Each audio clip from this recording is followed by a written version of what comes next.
ಈಗ ನಿಮ್ಮ ಲೈಕ್ ಏನಿದು ಟ್ರಾನ್ಸ್ ಕ್ಯಾಟಗರಿ ಏನು ಇದಾರೆ ಎಲ್ಲರೂ ಕೂಡ ಎಲ್ರಿಗೂ ವೋಟ್ ಮಾಡುವಂತ ಸಾಮರ್ಥ್ಯ ಇದೆ. ಎಲೆಕ್ಷನ್ ಬಂದಾಗ ಎಲ್ಲರೂ ಕೈಯಿಂದನೂ ವೋಟ್ ಹಾಕ್ಸ್ಕೊಂತಾರೆ. ಸೊ ಸರ್ಕಾರಕ್ಕೆ ವೋಟ್ ಬೇಕು, ಜನಪ್ರತಿನಿಧಿಗಳಿಗೆ ವೋಟ್ ಬೇಕು.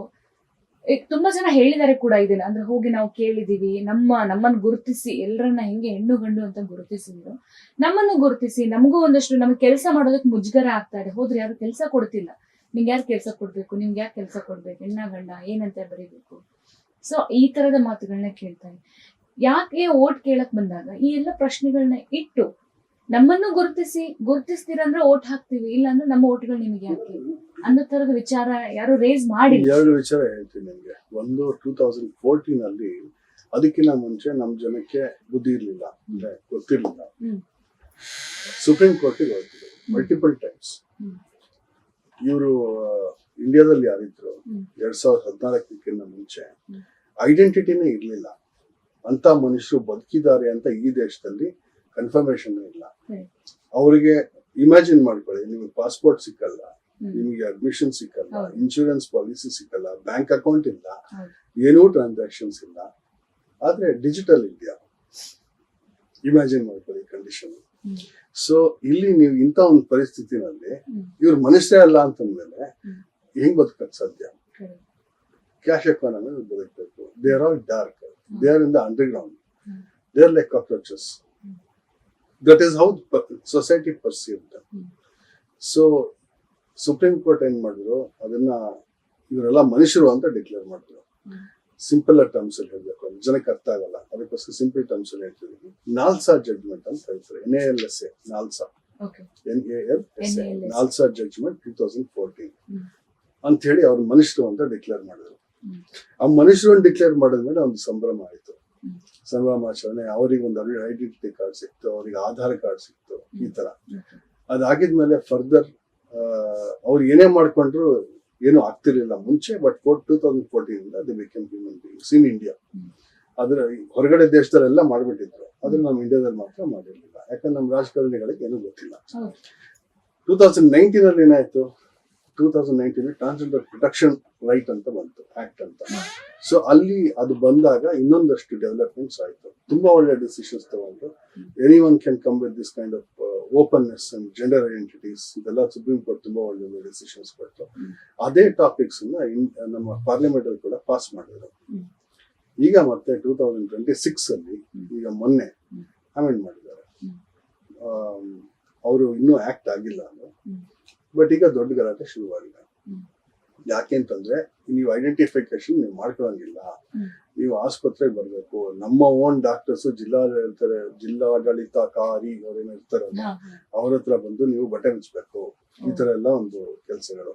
ಅಂದ್ರೆ ಅವ್ರು ನೋಡಿ ಅವ್ರು ಯಾರೋ ಸರ್ಟಿಫೈ ಮಾಡ್ತಾರೆ. ನಾನು ಅದಕ್ಕೆ ಕೇಳಿದೆ, ಜೆನೆಟಿಕ್ಸ್ ಚೇಂಜ್ ಆಗಿದ್ರೆ ನಿಮ್ ಬಾಡಿ ಒಳಗಡೆ ಆಗಿರುತ್ತೆ, ಇವ್ರು ಬಂದು ಬಟ್ಟೆ ಹತ್ತಿಗೆ ಬಿಚ್ಚಬೇಕು.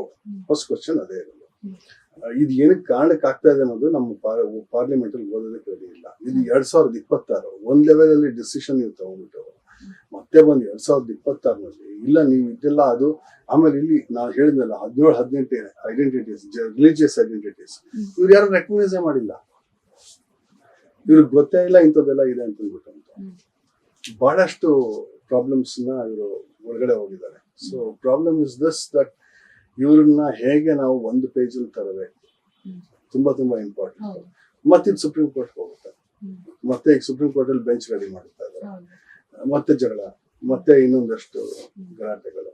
ಈ ಸಮಯದಲ್ಲಿ ನಾವೇನ್ ಮಾಡಿದ್ವಿ, ಈ ಗವರ್ಮೆಂಟ್ಗೆ ಅವ್ರಿಗೆ ಕೊಟ್ರೆ ಆಗೋದಿಲ್ಲ, ಏನ್ ಮಾಡ್ಬೇಕು, ಇದು ನಂದೇ ಕಚಡ ಇದೆ, ಅದು ನಾವೇ ಒಂದು ಪಾರ್ಟಿ ಶುರು ಮಾಡೋಣ, ನ್ಯಾಷನಲ್ ಪಾರ್ಟಿ. ನಿಮಗೆ ಗೊತ್ತಿರ್ಲಿ, ನಾನು ಕೂಗಾಗಿದ ತಕ್ಷಣ 20 ನಿಮಿಷಕ್ಕೆ ಓವರ್ 500 ಪೀಪಲ್ ರಿಜಿಸ್ಟರ್ ಮಾಡಿ. ಇನ್ನು ಬರ್ತಾ ಇದ್ದಾರೆ. ಇದು ಸರ್ವಶಕ್ತ ಮಾನವ ಪಾರ್ಟಿ. ಸರ್ವಶಕ್ತ ಮಾನವ. ಎಸ್, ಇದನ್ನ ಕೂಗಾಕಿದ್ದಕ್ಕೆ ಇಷ್ಟ ಆಗಿದೆ. ಈಗ ಒಂದಷ್ಟು ಜನರು ನಾವು ರೆಡಿ ಮಾಡಿ, ಈಗ ನೋಡಿ, ಭಿಕ್ಷೆ ಬೇಡ ಬದಲಾಗಿ ನಾನು ವೋಟ್ ಕೇಳೋದು ತಂತೀನಿ. ಬಿಜೆಪಿಗೆ, ಕಾಂಗ್ರೆಸ್ಗೆ ಅಥವಾ ಯಾವ್ದೋ ಒಂದು ಪಾರ್ಟಿಗೆ ಮಾಡಕ್ಕಾಗತ್ತಾ? ನಾನು ರೀಚ್ ಹೆಂಗಿದೆ ಅಂತಂದ್ರೆ, ನಾವು ಸೋಷಿಯಲ್ ಸರ್ವಿಸ್ ಮಾಡ್ತಿರ್ತೀವಿ ಅಲ್ವಾ. I can go to the depth and then ask them. ನಾನು ಸೋಷಿಯಲ್ ಸರ್ವಿಸ್ ಅಲ್ಲಿ, ಬಿಕಾಸ್ ವಿ ನೋ ಯು, ನಾವು ಸೈನ್ಸ್ ಬ್ಯಾಕ್ಗ್ರೌಂಡ್ ಮೇಲೆ ಬಂದಿದ್ದೀವಿ. ಪೇಟೆಂಟ್ಸ್ ಆಲ್ರೆಡಿ ನಮ್ದು ಒಂದು ಹೆಸರಿನಲ್ಲಿ 122 ಪೇಟೆಂಟ್ ಮೇಲ್ಗಡೆ ಇದೆ. ಫಾರ್ ಎಕ್ಸಾಂಪಲ್, ನಾನು ಮನ್ಸು ಮಾಡಿದ್ರೆ ದುಡ್ಡು ಬಂತು ಅಂತಂದ್ರೆ ನಾನು ಇನ್ನೂ ಜಾಸ್ತಿ ಮಾಡ್ತೀನಿ. ನನ್ನ ಥರದವ್ರು 1000 ಜನ ಇದ್ದಾರೆ ಈ ಕಮ್ಯುನಿಟಿನಲ್ಲಿ. ನಾವ್ ಯಾಕೆ ಎದ್ದಿಲ್ಲ ಇನ್ನು? ಯಾಕೆಂದ್ರೆ ನೀವು ತುಳ್ಕೊಂಡು ನನ್ನ ಮೇಲೆ ಕೂತ್ಕೊಂಡಿದ್ದೀರಾ, ನಮ್ಗೆ ಗ್ರೋ ಆಗಕ್ಕೆ ಬಿಡ್ತಾ ಇಲ್ಲ. ಅಡ್ಮಿನಿಸ್ಟ್ರೇಟರ್ಸ್ ಆಗ್ತಾರೆ, ಸೋ ಮೆನಿ ಆಗ್ತಾರೆ. ಸೊ ಈ ತರ ಒಂದು ಕಂಡೀಷನ್ ಬಂದಾಗ ಈಗ ಮೋದಿನೇ, ನಾನು ಮೋದಿ ಭಕ್ತ. ಫಾರ್ ಎಕ್ಸಾಂಪಲ್, ಮೋದಿ ಅವರನ್ನ 2015 ಭೇಟಿ ಆಗಿದ್ವಿ. ಅಲ್ಲಿಂದ ಒಂದು ಒಳ್ಳೆ ಹಿಸ್ಟ್ರಿ ಇತ್ತು ನಮ್ದು. ಊಟಕ್ಕೆ ಕರೆದಿದ್ರು ಅವರು. So we had dinner together. ಈ ತರ ಎಲ್ಲ ಒಂದು ಒಳ್ಳೆ ಸ್ಟೋರೀಸ್, ಅವ್ರನ್ನ ಫಾಲೋ ಮಾಡ್ತಿದ್ದೆ, ಡಿಸ್ಕಷನ್ಸ್ ಇರ್ತಿತ್ತು, ಎಲ್ಲವೂ ಮಾಡ್ತಾ ಇದ್ವಿ. ಆಫ್ಟರ್ ಸಮ್ ಟೈಮ್, ಇವಾಗ ಮೊನ್ನೆವರೆಗೂ ನಾನು I followed him so closely. Rajya Sabha MP ಆಗ್ಲಿಕ್ಕೂ ಯಾರೋ ಒಂದಿಬ್ರು ಬಂದು ಕರೆದಿದ್ರು, ಬನ್ನಿ ಮಾತಾಡೋಣ, we need to have you there ಅಂತ. ಬಿಕಾಸ್ ನಮ್ದು out and out Rashtriya Swayam ಸೇವಕ ಸಂಘ, ಆಮೇಲೆ ಸ್ವಾಮಿ ನಾರಾಯಣ್ ಪ್ಯಾಪ್ಸ್, ವಿಶ್ವ ಹಿಂದೂ ಪರಿಷತ್, ಇಲ್ಲಿಂದ ಒಂದು ಬ್ಯಾಕ್ಗ್ರೌಂಡ್ ನಮ್ದು. ಆಮೇಲೆ ನಮ್ದು ಇದೀಗ ಉಕ್ರೇನ್ ವಾರ್ ಶುರು ಆಯ್ತಲ್ಲ, ರಷ್ಯಾ ಉಕ್ರೇನ್, ನಮ್ಮ ಭಾರತದಲ್ಲಿ ಮಿಷನ್ ಗಂಗಾ ಅಂತ ಹೇಳಿ ಮಾಡಿದ್ರು. ಮಿಷನ್ ಗಂಗಾದಲ್ಲಿ ನಾನು ವಾಲಂಟಿಯರ್ ಆಗಿ ಮಾಡಿದೆ. ಅಲ್ಲಿ ಎಲ್ಲರೂ ರೆಸ್ಕ್ಯೂ ಮಾಡಿ ಪೋಲೆಂಡ್ ಬಾರ್ಡರ್ ಅಲ್ಲಿ ಆ ಚಳಿನ ನಿಂತ್ಕೊಂಡು ಜನರನ್ನೆಲ್ಲ ಕರ್ಕೊಂಡು ಬಂದು ನಮ್ಮ ಭಾರತದವ್ರನ್ನ ರೆಸ್ಕ್ಯೂ ಮಾಡಿ ಇಂಡಿಯನ್ ಏರ್ಕ್ರಾಫ್ಟ್ ಅಲ್ಲಿ ಮಾಡಿಸಿ. ಆಗ್ತಾ ಇಲ್ಲ. 5 ದಿನ ನೀವು ರಸ್ತೆ ನಿಂತ್ಕೊಂಡು ರಾತ್ರಿ ನಿದ್ದೆ ಇಲ್ಲ, ಏನಿಲ್ಲ, ನಮ್ಮವ್ರನ್ನೆಲ್ಲ ಕಾಯಿರಿ, ಅವ್ರನ್ನೆಲ್ಲ ಕರ್ಕೊಂಡು ಬನ್ನಿ. ಅವರು ನೋಡಿದ್ರೆ ಆ ಕಡೆ ಬಾರ್ಡರ್ 5-6 ದಿನ ನಿಂತ್ಕೊಂಡಿದ್ದಾರೆ. ಟಾಯ್ಲೆಟ್ಗೆ ಹೋಗಕ್ ಆಗ್ತಿಲ್ಲ, ಅಷ್ಟು ರಶ್ ತಳ್ತಾ ಇದ್ರೆ ಒಬ್ಬರಿಗೆ ಇನ್ನೊಬ್ರ ಮೇಲೆ ಬಿದ್ಕೊಂಡು. ಎಲ್ಲಾ ನ್ಯಾಷನಾಲಿಟೀಸ್ ಇಮ್ಯಾಜಿನ್ ಮಾಡ್ಕೊಳ್ಳಿ. ಆ ತರ ಒಂದು ಕಂಡೀಷನ್ ಅಲ್ಲಿ ಯಾರ್ಗ್ ಏನ್ ಮಾಡ್ಬೇಕು? ನಾನು ಗಾಡಿ ಆಫ್ ಮಾಡಿದ್ರೆ 6 ದಿನ ಆಗಿದ್ಮೇಲೆ ಎಲ್ಲ ಹೀಟ್ ಆನ್ ಮಾಡ್ಬಿಟ್ಟು ಯಾರನ್ನ ಬಂದ್ರೆ ಇಮಿಡಿಯೇಟ್ ರೆಸ್ಕ್ಯೂ ಮಾಡ್ಲಿಕ್ಕೆ ಆನ್ ಮಾಡಿ ಕೂತಿದ್ವಿ ನಾವು. ಈ ತರ ಒಂದು ಕಂಡೀಷನ್, -15, -20 ಈ ಕಂಡೀಷನ್ ಅಲ್ಲಿ ನಾವು ಇಂಥದ್ದೆಲ್ಲ ಮಾಡ್ಕೊಂಡು ಬಂದಿದ್ವಿ. ಸೊ ಭಾರತ ಅನ್ನೋದು ಒಂದು ನಮ್ಮ ಒಳಗಡೆ ಇದೆ ಆಲ್ರೆಡಿ. ನಮ್ಗೇನು ಹೊಸದಾಗಿ ಇಂಟ್ರೊಡಕ್ಷನ್ ಕೊಡಬೇಕಾಗಿಲ್ಲ. ನಾವು ನಿಂತ್ಕೊಂಡು ಮಾಡ್ಬೇಕು ಅಂತಂದ್ರೆ ನಾವು ಮಾಡೇ ಮಾಡ್ತೀವಿ. ಬಿಕಾಸ್ ಇವಾಗ ನಾವು ಸಾಫ್ಟ್ವೇರ್ ನಲ್ಲಿ ಎಂತೆಂಥದ್ದು ಆ್ಯಪ್ ಮಾಡ್ಬೇಕು ಅಂತಂದ್ರೆ ನಾವು ಯಾವ್ಯಾವ ತರ ಕೆಲಸ ಮಾಡ್ಬೋದು. Because we can connect to people much more accurately. Even international locations also. Internationally also we can do far better also. ಆಮೇಲೆ ease of business also. For example, ನಾವು ಯಾವ ತರ ಮಾಡ್ಬೇಕು ಅಂತ ಗೊತ್ತು. For example, competition is with middle east. ದುಬೈನವ್ರು ಬರ್ತಾರೆ, 0% tax ಅಂತಾರೆ. So many of them are going to Dubai. ಯಾಕೆ ಹೇಳಿ? 0 ಟ್ಯಾಕ್ಸಸ್. ಇಲ್ಲ, ಮನೆ ಮಾಡ್ಬೇಕಾ, ದುಬೈಗೆ ಓಡೋಗ್ತಾರೆ. ಯಾಕಂದ್ರೆ ಲೂಕ್ರೇಟಿವ್ ಬಿಸ್ನೆಸ್, ಒಳ್ಳೆ ಆಪರ್ಚುನಿಟಿ. ನಾನು ಇಲ್ಲೇನೋ ಬರ್ತಾ ಇದ್ದೆ, ತುಂಬಾ ಚೆನ್ನಾಗಿ ಆ ಮರುಭೂಮಿಲಿ ತಗೊಂಡಾಗ ದುಡ್ಡು ಹಾಕ್ಲಿಕ್ಕೆ ಆಗ್ತಾ ಇದೆ. ಇವಾಗ ನಮ್ಮ ಭಾರತ ಬಿಟ್ಕೊಡೋರು ತುಂಬಾ ಜನ ಇದ್ದಾರೆ. ಇಲ್ಲಿ ದುಡ್ಡು ಮಾಡ್ತಾರೆ, ಅಲ್ಲಿ ತಗೊಂಡಾಗ ಹಾಕೋತಾರೆ, ಅಥವಾ ಏನೋ ಬಿಸ್ನೆಸ್ ರೆಡಿ ಮಾಡ್ತಾರೆ, ಅಲ್ಲೇನೋ ಕರೆದು 1 ವರ್ಷದ ಲೈಸೆನ್ಸ್ ಅಂತ ಹೇಳಿ ಮಾಡ್ತಿದ್ದಾರೆ. 0 ಟ್ಯಾಕ್ಸಸ್ ಅಂತ. ಯಾಕಂದ್ರೆ ಇಲ್ಲಿ ಯಾರು ಕೊಡ್ತಾರೆ? ಇಲ್ಲಿಂದು ಕೊಡ್ದಿರ ಅಲ್ಲಿ ಸೈಲೆಂಟ್ ಆಗಿ ದುಡ್ಡು ಮಾಡ್ಕೊಂಡು ಈ ಕಡೆಗೆ ಬರ್ಬೋದಲ್ಲ. So people are working in different directions. Double taxation ಇತ್ತು ಅಂತಂದ್ರು ಆ ಸರ್ಕಮ್ವೆನ್ಷನ್ ನಮ್ಮ ಆಡಿಟರ್ಗಳು ಯೂಸ್ ಮಾಡ್ತಾರೆ. ಈ ತರ ಎಲ್ಲ ನಡೀತಿದೆ. C we know the depth. ಆಮೇಲೆ ಮೋದಿ ಗವರ್ಮೆಂಟ್ ಇದು ಒಂದೇ ಅಂತಲ್ಲ, ಟ್ರಾನ್ಸ್ಜೆಂಡರ್ ಬಿಲ್ ಹಾಳು ಮಾಡಿದ್ದು ಅಂತಲ್ಲ, ಒಂದು 15-20 ಈ ತರ ಒಂದು ಕೆಟ್ಟದಾಗಿ ಒಂದು ಡೀಲ್ ಮಾಡಿದ್ದಾರೆ.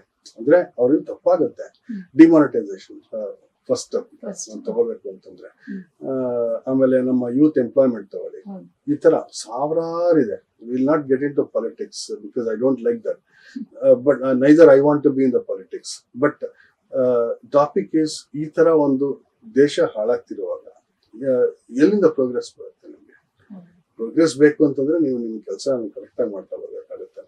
ಸೊ ಇದರಲ್ಲಿ ಎಲ್ಲ ವಾಚ್ ಮಾಡ್ತಾ ಇದ್ವಿ. ನಾವು ಅವ್ರ ಜೊತೆ ಸೇರ್ಕೊಂಡು ನಾವು ಅಲ್ಲಿ ಡೆವಲಪ್ ಮಾಡೋಣ ಅಂತೇಳಿ ರೆಡಿ ಆಗ್ತಾ ಇದ್ವಿ. ಸಡನ್ ಆಗಿ ತಗೊಂಬಂದು ಇಲ್ಲಿ ಈ ತರ ಟ್ರಾನ್ಸ್ಜೆಂಡರ್ ಬಿಲ್ ತಗೊಂಬಂದಾಗ ಒಂದಿಬ್ರು ಸೂಸೈಡ್ ಕೂಡ ಮಾಡ್ಕೊಂಡ್ರು. ಸೊ ಯಾರು ರೆಸ್ಪಾನ್ಸಿಬಲ್? ನ್ಯೂಸ್ ಪೇಪರಲ್ಲೂ ಬರ್ಲಿಲ್ಲ ಇದು. ಸೊ ಈ ತರ ಎಲ್ಲ ಆದಾಗ ನಾವೇನ್ ಮಾಡ್ಬೇಕು? ನಾವು ಎಲ್ರು ಫಸ್ಟ್ ಟೈಮ್ ಇಷ್ಟು ಜನ LGBTQ ಕಮ್ಯುನಿಟಿ, ಇವಾಗ ಸೆಕ್ಷುವಲ್ ಓರಿಯಂಟೇಷನ್ ಒಂದ್ ಕಡೆ ಇದ್ದಾರೆ, ಜೆಂಡರ್ ಐಡೆಂಟಿಟೀಸ್ ಇನ್ನೊಂದ್ ಕಡೆ ಇದ್ದಾರೆ, ಎಲ್ರು ಒಟ್ಟಿಗೆ ಸೇರ್ಕೊಂಡು ಒಂದು ಪಾರ್ಟಿ ಅಂತ ಮಾಡ್ತಾ ಇದ್ರು.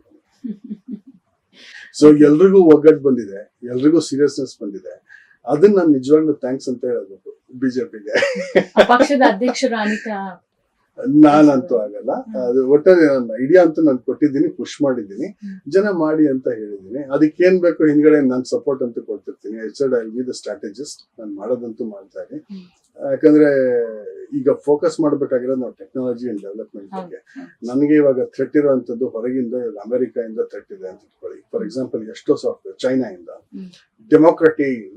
Democratic applications are different. Hmm. But ನನ್ ಒಂದೇ ಒಂದು ಫೋಕಸ್ಡ್ ಸೆಲ್ಫ್ ಸೆಂಟ್ರಿಕ್ ಅಪ್ಲಿಕೇಶನ್ಸ್ ಬೇರೆ ಇನ್ನೊಂದ್ ಕಡೆ ಬರ್ತಿದೆ ಸಾಫ್ಟ್ವೇರ್ ಅಲ್ಲೇ. ಹ್ಮ್. ಸೊ ಈಗ ಆಗುವಂತ ಯುದ್ಧಗಳು 2-3 ತರ ವೇರಿಯಂಟ್ ಇದ್ದಾವೆ next in the future. Hmm. So ಇದಕ್ ನಾವ್ ಯಾವ ತರ ರೆಡಿ Ready ಆಗ್ಬೇಕು, ಇದು that is the main subject. ಇದ್ರ ಬಗ್ಗೆ ನಾವು ಚಿಂತನೆ ಮಾಡಿ ಕೆಲಸ ಮಾಡ್ಬೇಕು ಹೊರತು hmm. We cannot be confined to okay I am not a politician, I am a technologist, I am a technocrat, I am something else. ನಂದು ಏನಿದೆ ಅದನ್ನ ಲಿಮಿಟೆಡ್ ನಾಲೆಜ್ ನಾನು ಕೊಡ್ತೀನಿ. There are experts. ಸೊ ನಾನೇನ್ ಹೇಳಿದ್ದೀನಿ ಅಂದ್ರೆ ಎಕ್ಸ್ಪರ್ಟ್ಸ್ ಹೈರ್ ಮಾಡಿ, ನೀವು ಕಂಟೆಸ್ಟ್ ಮಾಡಬೇಡಿ. Please bring the most experience people. ಒಳ್ಳೊಳ್ಳೆ ಒರೇಟರ್ಸ್, ಒಳ್ಳೆ ಚೆನ್ನಾಗಿರೋರು ಕರ್ಕೊಂಡು ಬನ್ನಿ. They are very good administrators are also retired. ಅವ್ರಿಗೊಂದು ಚಾನ್ಸ್ ಕೊಡಿ. Let them come on to the board. Try to do this and you govern it in a different direction. Softwares are much more better. Your decision supports are much more better. So try to bring everything in one table. So ಇದು next level ಯುದ್ಧ ಇದು. Okay.